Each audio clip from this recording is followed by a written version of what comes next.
Hi everybody, Hanukkah Sameach. So it's Hanukkah, and I need to be a little honest. I have a secret. See, the holiday of Hanukkah holds a special place in my heart. The Shalosh Regalim, the three pilgrimage festivals of Pesach, Shavuot, and Sukkot, so they're the cornerstones of the birth of our nation. They tell the story, our story, a story of faith and covenant. They're biblical in nature and monumental in understanding our national and religious historical identity. But Hanukkah, oh Hanukkah, don't be fooled by its modest rabbinic stature. Its celebration is more than just a commemoration of our past or even a lesson for the present. It has embedded within it our promise of the future. And that promise lies in the heart of the Hanukkah candles. Many of us are accustomed to fulfilling this mitzvah in its most meticulous and glorified manner. We add lights every night according to the members of the household, numbers. Others seek out the finest oils, the highest quality wicks, so that the flames are ensured to be pure and strong. However, at the heart of this mitzvah lays one principle. Ner ish ubeito, a light for a man and his household. One light every night for the entire household. That's it. Any oil, any wick. That's it. It's so simple, yet so deep. For our lighting of the Chanukiah is more than just a commemoration. We as the lamplighters are playing the role of the priests in the Mikdash. There's a beautiful idea from Rav Samson Raphael Hirsch, which I believe every educator and parent really should contemplate and internalize. Rav Hirsch points out that in describing the kindling of the menorah and the Mikdash, the Torah uses the unique terminology of ha'alot, to raise the flames. This terminology is specific and calculated, and only really used concerning kindling a flame in the context of the service of the priests as they relate to the menorah.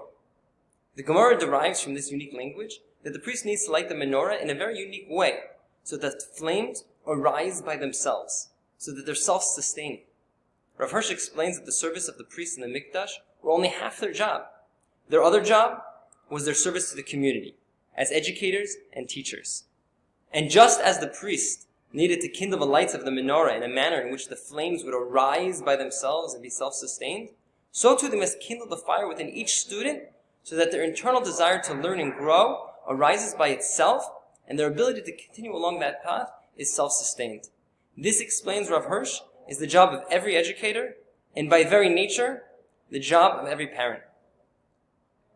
The triumph of the Jews during the time of the Hashmonaim, and in fact their ability to survive throughout the generations in exile, was anchored in the foundation of the Jewish family, in their ability to pass on identity and values to the next generation.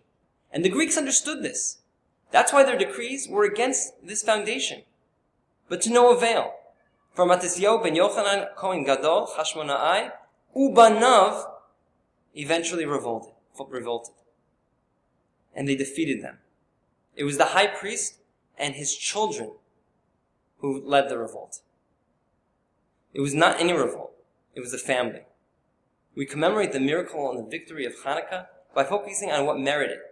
Ner ish ubeito, a light for a man and his household. It was the value and the sanctity of the family unit that brought about our salvation and ensured a promise of continuation. On Hanukkah, we gather together with our family. We retreat back into the home. This isn't a holiday of pilgrimage, of going out as a nation and celebrating our historic identity and birth. Instead, we retreat to our homes, to our nuclear family, and we celebrate that which has been our secrets for survival throughout history and our promise of a future. Ner ish ubeito. No fanfare. Nothing too crazy, nothing too complicated. Just a family gathered around a single flame. It's a representation of the transmission of values from generation to generation, from parent to child.